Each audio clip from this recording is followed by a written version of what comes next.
Selamat malam teman-teman semuanya. Nama saya Raditya Dika dan saya hari ini akan mencoba untuk berbicara depan teman-teman kalian semua. Tadi Panji sempat cerita soal band-band. Kalau gue paling gak ngerti sama Smash, terus terang. Pertama kali gue ngelihat Smash, ada 7 orang laki-laki. Ya semi laki-laki ya, 7 orang semi laki-laki. Dia nyanyi-nyanyi, kenapa hatiku cenat-cenut tiap ada kamu. Lo jangan-jangan hepatitis gitu gue pikir dia. Kenapa ginjalku berdarah, kenapa paru-paruku basah. Gue gak tahu kenapa. Dan yang paling gue sebelinnya, baju mereka tuh ada yang belahan dadanya sampai sini. Ada yang lihat video klipnya nggak? Kenapa hatiku cenat-cenut belahan dadanya sampai sini? Lo mau nyanyi apa menyusui? Sebenarnya gue nggak tahu. Kenapa hatiku net. Banyak band Indonesia yang gue nggak ngerti. Nama bandnya juga udah aneh-aneh. Ada nama band Indonesia namanya Hijau Daun. Ada band jazz lain yang namanya Klorofil. Mungkin kalau mereka manggung satu panggung jadinya Oksigen. Kalau nggak, mereka berfotosintesis.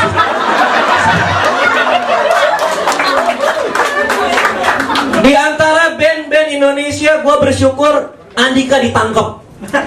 Gue bersyukur banget. Kenapa? Karena pas gue liat sidangnya, dia akhirnya potong rambut. Selama ini kalau gue lihat Andika, rambutnya kemana-mana kayak helm SNI, tau gak lo? Kalau orang mau ngajak ngobrol, ngetok dulu, assalamualaikum, kenapa? Andika ada, Andika! Sebentar ya. Andika di sini. Mau ngomong apa sama Andika? Bentar ya. Mau minta sumbangan Andika? Ada apa sama band-band di Indonesia?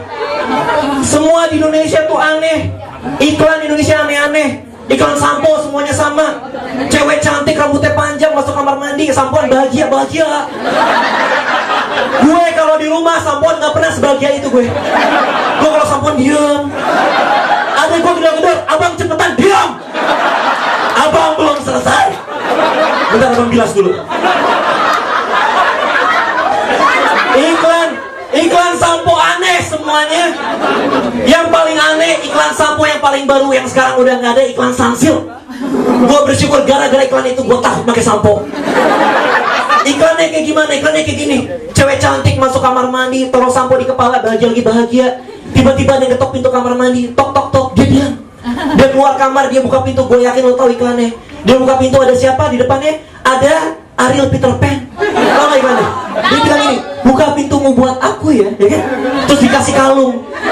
Gara-gara iklan itu, setiap kali gue di rumah sampoan pakai sunsilk sendirian, ada yang ketok pintu kamar, gue takut. Lagi sampoan pakai sunsilk, tok, itu Andika bukan? Andika jangan masuk dulu, Andika.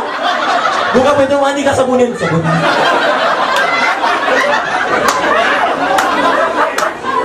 Iklan Indonesia nggak ada yang bener. Tau gak yang paling aneh apa? Iklan yang paling aneh sejagat yang ada hanya di Indonesia, yang nggak ada di negara lain, cuma satu. Tori cheese cracker. Ini iklan apa? Apa hubungannya biskuit sama 3 orang pegulat dan 1 wanita yang berjalan dari belakang ke depan mengepakkan selangkangan? Tori klaper. Pertama kali gue nonton, ini iklan obat polio. Gini Tori itu. Apa hubungannya biskuit sama selangkangan? Kecuali kalau tagline-nya selangkangan Anda lapar, makan Tori. Cocok.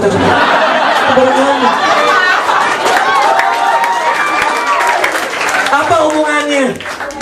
Gak ada yang bener di Indonesia ini. Semua iklan aneh-aneh. Gue terus terang, lagu-lagu Indonesia sekarang gue kurang suka. Gak ada yang bener. Gue nonton Dahsyat juga sama, jogetnya sama semua. Cuci, jemur. Cuci, jemur, keramas, setrika, cuci. Itu pembantu semua, jangan-jangan. Cuci, siram tanaman, cuci, jemur. Aneh banget. Gue mencoba untuk mencari artis-artis zaman dulu. Gue lihat di YouTube, dan sama anehnya ternyata. Gue nonton dulu pas zaman gue kecil, Bondan Prakoso. Dia nyanyi kan keren banget. Wah, gue dulu suka banget sama Bondan Prakoso. Pakai jaket kulit, di depan tebing sama teman-temannya berjoget semua nyanyi. Si lumba-lumba, makan dulu, Tapi gue sadar, dia penyiksa binatang. Selama nyanyi ada lumba-lumba kelaparan di depan, kasihan. Yang paling aneh tau gak apa? Gue yakin ya, Susan itu psikopat. Gue yakin Susan itu psikopat. Tahu nggak kenapa? Gue lihat video klipnya, video tapi gini. Susan ditanya baik-baik sama Ria Enes, digendong.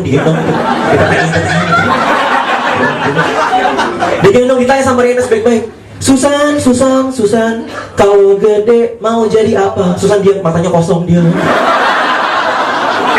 Kalau gede mau jadi apa? Susan diam, gitu sih jawab, suaranya parau. Aku kepengen jadi dokter biar bisa nyuntik orang lewat. Njus. Psikopat nih orangnya. Kebayang Susan beneran jadi dokter, ngumpet di semak-semak, bawa suntikan, mana orang lewat. Njus. Gak ada yang benar Indonesia. Gue kesel setengah mati. Sinetron laga Indosiar.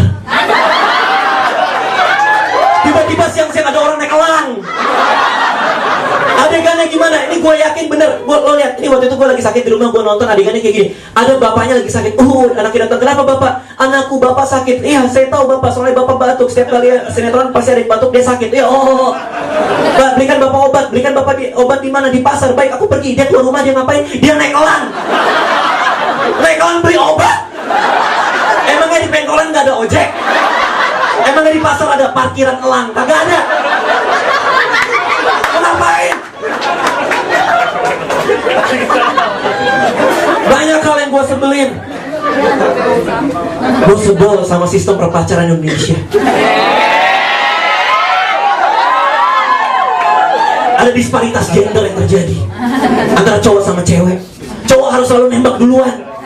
Cewek kalau ditembak jawabannya sama. Datengin cowok, lo mau gak? Apa?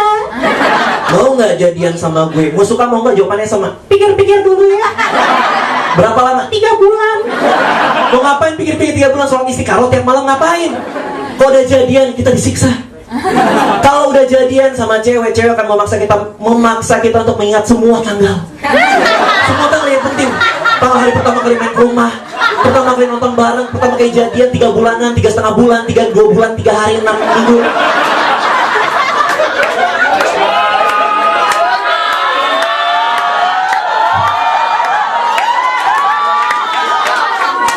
Tiap malam minggu lo datang ke PIM, lo lihat kalau orang pacaran itu cowok udah kayak diperbudak.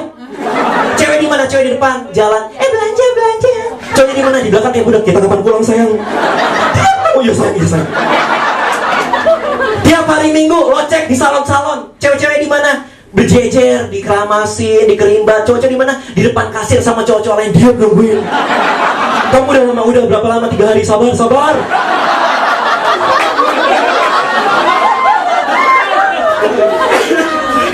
Kita diperbudak sama cewek-cewek, tapi kita nggak pernah bisa ngalah sama cewek. Tau nggak kenapa? Karena cewek kalau sudah terdesak, mereka punya senjata yang mereka keluarkan. Senjata cuma satu. Iya betul, menangis.